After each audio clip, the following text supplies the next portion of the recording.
Hi everybody, welcome back. Today I have another story for all of you. This is a really silly story. I thought we could use some silly stuff today on this Wednesday. So I have the story, Mr. Follicule's Wonderful Beard, written by H.L. Goldsworthy. Now if you look at the illustrations, there is some glitter in Mr. Follicule's really long hairy beard and in the title of this story. There's also going to be glitter in the illustrations of this book, so be on the lookout to see if you spot any glitter while I am reading. Have any of you woken up with some crazy hair during these extra stay-at-home days?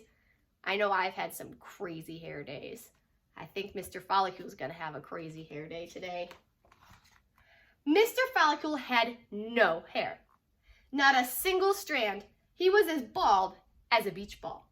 One night, Mr. Follicule looked in the mirror and said, "I wish I had some hair and a wonderful beard to take care of."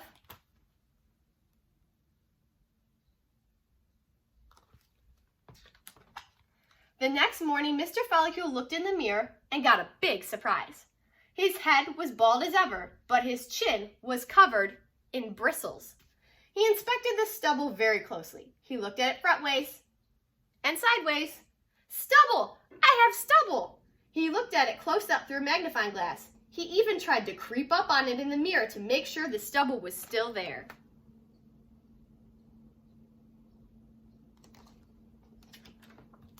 Mr. Follicule went to work a very happy man.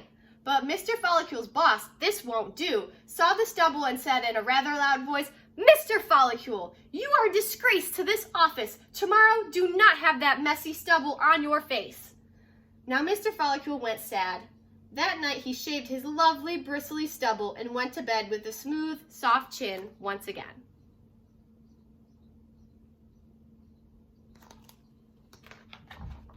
The next morning, Mr. Follicule's stubble was back, but this time it was longer and stronger. Quickly, Mr. Follicule shaved, but no sooner had he finished shaving, the stubble grew back, even longer, stronger, and thicker. The stubble was growing into a big, bushy beard. Mr. Follicule's wonderful new beard was furry and fuzzy and shaggy and very, very hairy. He brushed his new beard very gently and felt very proud. He walked to work feeling a very happy man.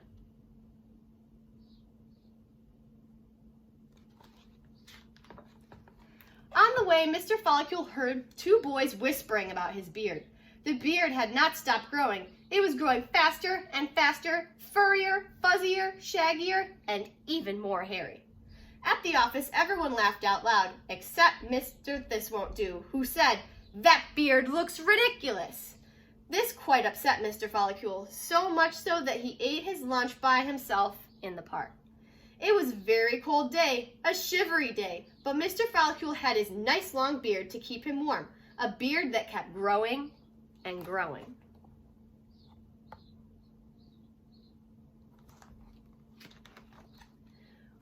Oh my goodness. Overnight, Mr. Follicule's beard grew even more, wider than his bed, longer than a bus, bushier than a big bushy bear. It grew out of his bedroom door, down the stairs, and curled around his comfy chair. But it didn't stop there. You see the glitter in his beard?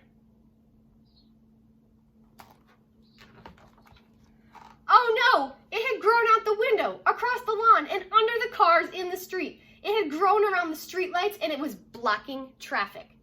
Some people laughed, but many people looked angry. Moms, dads, aunties, uncles, grannies, and granddads, babies, children, and teenagers all pointed at Mr. Follicule's extraordinary beard. And poor Mr. Follicule was very embarrassed.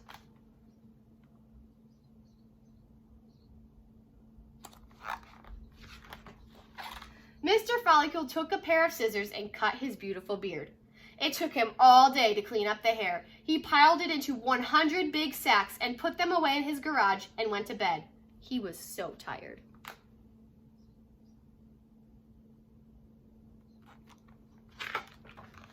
That night, it snowed.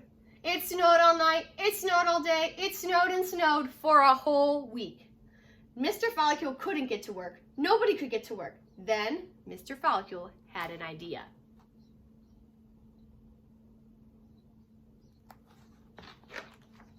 He took the bags of his beard, washed it all, and started knitting. He knitted all day, he knitted all night, he knitted and knitted and knitted. What is he making out of his beard hair? There's some socks, pants, it looks like a towel or a shirt. Oh my goodness. Would you want to wear clothes made out of beard hair? I don't know if I would. I feel like it would be a little prickly and itchy. Late in the evening, Mr. Follycule put all his knitted things back into the sacks. Then he went from door to door and left presents for all of his neighbors. Each package had a little note saying, "Sorry." Mr. Follycule was finished. He went home, brushed his little beard, and went to bed.